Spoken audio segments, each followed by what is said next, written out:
If you are visiting us today, we do have a guest speaker. Our regular preacher, Michael, is not here, but we do have Bob Lewis, who's from Estes Park and used to preach at the Collier Street Church of Christ in Longmont. I've always been grateful for the Loveland congregation. I preached for Longmont for 20 years, and it seems that inevitably, whenever I'd get a bulletin from Loveland, they were doing better than we were. And so I was always inspired by, let's try harder at Longmont. And of course, they're a great congregation and they're doing great things, but I've always admired this congregation. I really appreciate what you people do, and it's been a joy for me to get to know some of the ministers that you've had and to interact with them, and I know that you continue to do great things. I'm glad that Tristian and his wife are here today, and I was hoping to be here for Bible class, and then I thought, if Tristian is teaching class, and he's supposed to speak in Estes tonight, I thought if he is going to share the same message in class he shares tonight, that may give him a little bit of a dilemma. So because of my young brother in Christ and the joy that we have in Tristian and Oliver, we're just so grateful for the life that they're going to have of service to God, and we just wouldn't do anything in the world to hinder them in that great ministry that they're going to have. We have a special guest with us this morning, and that's Tristian Vaughn and wife Celia. And Tristian is going to give a little report here, and this is a spur of the moment, so to speak. They didn't know they were going to be here today until they got here. So speaking with Tristian, he's going to give an update for their work and labor. If you'd come forward now, Tristian, and in so doing, and he'll let us know he's receiving distribution of his support from the congregation via those who are given. You're going to step here to the mic in just a moment here. So okay. Anyway, his relationship is that he's on his own down there at school, and we're facilitating the support that comes through his outreach. And certainly if you're interested in doing that, we'll need to talk to him about that. And I'm sure you'll have more to say. And so it's yours for the time. Okay. Some people in here are like, oh no. I didn't hear that. You know how to use the mic? I know how to use the mic, yes. So, hey guys, it's nice to be here, especially after being in some very hot weather. It's been 108 degrees in Texas for like the past week. It's been rough. And also us preachers are expected to wear suits. So by the end of service, I'm like, get me out. Yeah, but it's nice to be here. It's green, there's trees, and family here too, which is nice. So Lubbock has been, it's been tough going to school.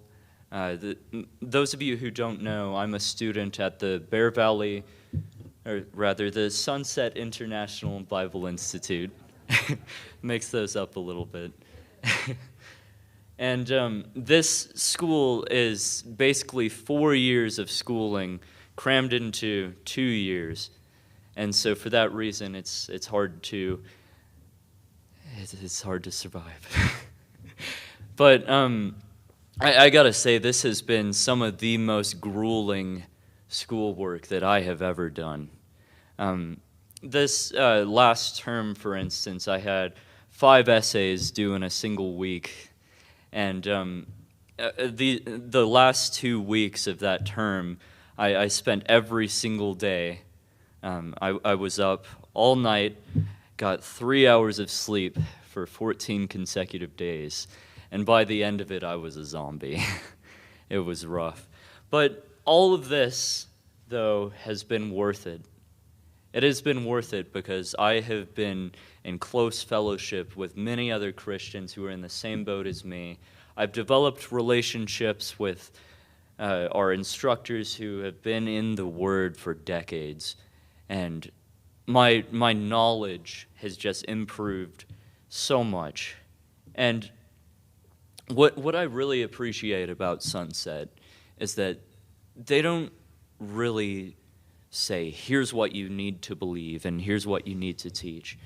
They kind of teach us how to learn, and they teach us why things are so, instead of just, some might call, indoctrination. So my experience at Sunset has been encouraging, it's been uplifting, it's been edifying, and any congregation that I have the honor of participating in the future will benefit from my schooling here. Now, I'd like to take a moment, though, to just thank all of you guys, especially as my sending congregation. You guys have supported me more than anyone else. And there have been times, like, I think 3 separate times where I was like, I don't know if we can make it to the next month. And then somebody else steps up. And then somebody else. And then somebody else. And every single one of you guys have loved us and supported us, not only through this time here, but before, while we were still attending with you every week. And it's just been amazing to see God's providence in action. It's a very, very humbling experience to live every single month off of the money of other people. You know, in our American society, we have this kind of mindset of, oh, you need to actually be earning your own money, and some may argue that I am, but the fact is I'm not out there, you know. You guys are providing this for us, and it's just so humbling to know that you guys are providing us with this money every single month. Every single month, you guys are taking money that you could use and you're giving it to us. And that's just, I have so much gratitude for every single one of you guys. I know I keep saying this, but yeah, thank you.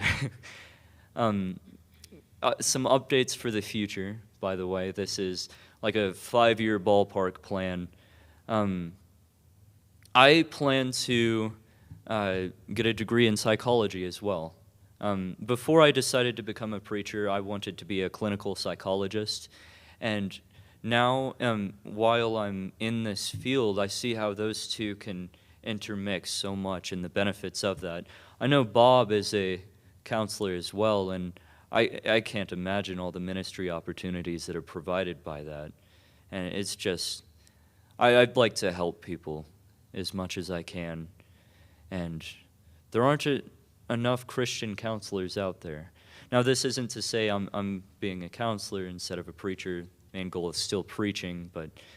And as for Celia, she's wanting to be a birth doula. And that's kind of like a midwife, kind of. She's shaking her head, no. But, you know, I think there's no better opportunity to teach people about God, to teach people about the Father, when they're bringing a child into this world.